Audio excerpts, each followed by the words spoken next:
If you're facing a billing hold on your Uber account, follow these simple steps to resolve the issue quickly. This guide will help you identify and remove the hold efficiently. Step 1. Check your payment method. Log into your Uber account and navigate to the Payments section. Ensure that your payment method is valid and has sufficient funds. If there are any issues, update your payment information. Step 2. Review recent transactions. Look at your recent trip history to identify any pending charges or issues.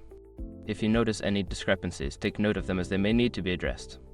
Step 3. Clear outstanding balances.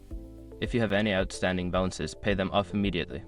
You can do this through the app by selecting the payment option and following the prompts to settle any dues. Step 4. Contact Uber support. If the hold persists after addressing payment issues, reach out to Uber support. Use the help section in the app to submit a request or chat with a representative for assistance. Step 5. Monitor your account.